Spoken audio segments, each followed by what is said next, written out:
یہ ایسا ہے جیسے ڈیلی لائف کو آپ اس طرح دیکھیں جیسے پہلی بار دیکھ رہے ہوں. یہ تھوڑا مشکل ہے اور بہت اہم بھی اور ساتھ ساتھ کول بھی.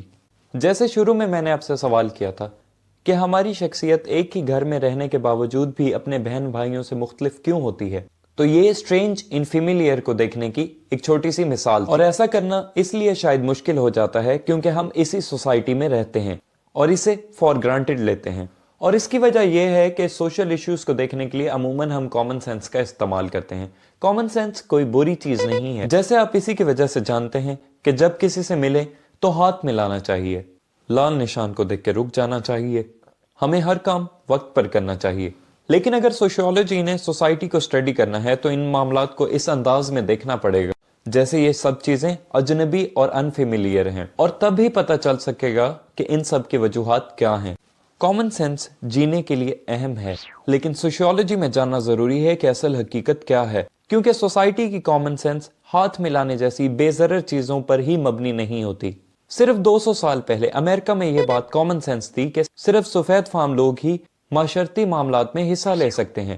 یہ کامن سینس تھی کہ غلامی کا کنسیپٹ بالکل ٹھیک ہے اور عورتوں کو ووٹ کا حق نہیں ہونا چاہیے.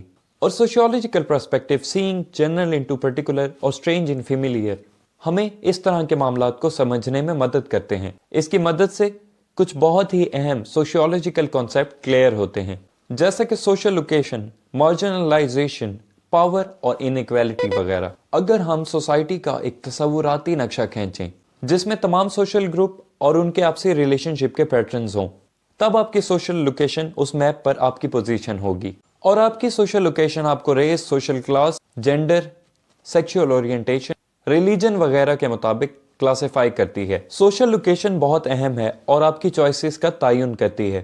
جیسے کچھ گروپس کے پاس وہ حقوق نہیں ہوتے جو اوروں کے پاس ہوتے ہیں. فار ایگزامپل کچھ سال پہلے تک پاکستان میں خواجہ سراؤں کو ووٹنگ کا حق نہیں تھا. اس کے ساتھ ساتھ سوشل لوکیشن کا اثر اس بات پر بھی ہوتا ہے کہ آپ نے سوسائٹی میں کیا سیکھا اور آپ کو کیا سکھایا گیا. کیا بچے کو اعلیٰ تعلیم دینی چاہیے یا نہیں؟ اس بات کا یقینی تعلق سوشل کلاس سے بھی ہے کہ ان کی کلاس کے نزدیک تعلیم کتنی ویلیویبل چیز ہے. سوشل لوکیشن لوگوں کے آپ کے حوالے سے پرسپیکٹو پر بھی اثر انداز ہوتی ہے. مثال کے طور پر ریسرچ سے ثابت ہوا ہے کہ انگلش نیم رکھنے والے ریزیومے کو ایک بلیک نیم رکھنے والے ریزیومے کی نسبت نوکری کے لیے زیادہ ترجیح دی جاتی ہے. سوشل لوکیشن کسی بھی گروپ کو مارجنلائز کرتی ہے. اگر کوئی گروپ مارجنلائز ہو رہا ہے تو اس کا مطلب ہے کہ وہ سینٹر آف پاور سے دور ہو رہا ہے. اور اگر مارجنلائز ہونے کا مطلب سینٹر آف پاور سے دور ہونا ہے تو اس سے سوال اٹھتا ہے کہ پاور کیا ہے اور انیکویلٹی کیا ہے اور ان کی ٹائپس کیا ہیں. اکنامک پاور یا اکنامک انیکویلٹی، پولیٹیکل پاور یا پولیٹیکل انیکویلٹی جیسے سلیوری وغیرہ اس کی روشن مثالیں، لیکن اس کی خاص مثالوں کے طور پر سوشل اور کلچرل پاور اور انیکویلٹی کو دیکھا جا سکتا ہے. جیسے کہ لوگ جن کا ایکسنٹ اچھا نہیں ہوتا انہیں لیس انٹیلیجنٹ اور لیس میچور کنسیڈر کیا جاتا ہے. سوشیولوجی ہمارے ان معاملات کو سمجھنے اور ان مسائل کو حل کرنے میں ہماری مدد کرتی ہے. And that's the point. Sociology is about understanding society جہاں ہم رہتے ہیں. اس لیے ہم چاہتے ہیں کہ یہ معاشرہ اچھے سے چلے.